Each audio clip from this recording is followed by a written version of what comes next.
ایک بادشاہ اپنی رعایا پر ظلم کر کے بہت سارا خزانہ جمع کر لیا اور اسے شہر سے باہر ایک جنگل میں خفیہ غار میں چھپا دیا۔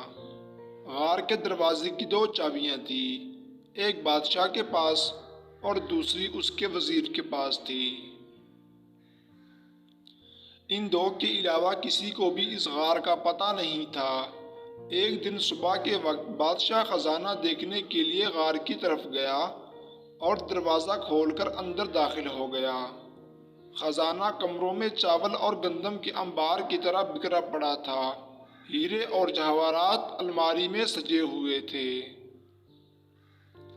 بادشاہ اس خزانے کو دیکھ کر بہت خوش ہوا، لیکن آتے وقت بادشاہ غار کا دروازہ بند کرنا ہی بھول گیا تھا۔ اسی وقت وزیر کا اس غار کی طرف سے گزر ہوا۔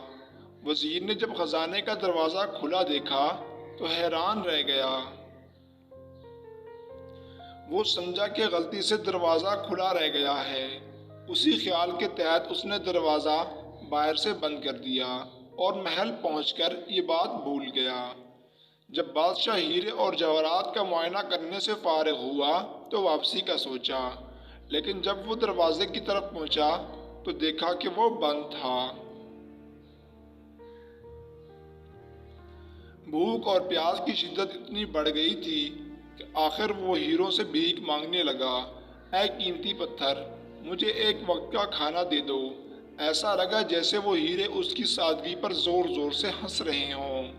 اس نے ایک ہیرا اٹھایا اور زور سے دیوار پر مارا، پھر موتیوں سے اپنی فریاد کرنے لگا، اے قیمتی موتیوں، مجھے ایک گلاس پانی دے دو۔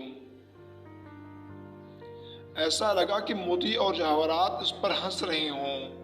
بادشاہ کو بہت غصہ آیا، لیکن بھوک غصے پر غالب آ گئی۔ آخر بھوک کی شدت اتنی بڑھ گئی کہ وہ نڈھال ہونے لگا۔ اس نے دنیا کو پیغام دینے کے لیے زمین پر کچھ لکھا۔ اس کے بعد بادشاہ کا انتقال ہو گیا۔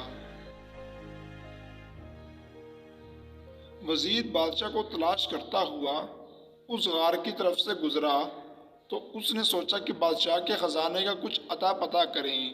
جب وہ غار کے اندر داخل ہوا تو دیکھا کہ بادشاہ مرا پڑا ہے اور زمین پر کچھ یوں لکھا ہے، دولت کسی کو زندگی نہیں دے سکتی۔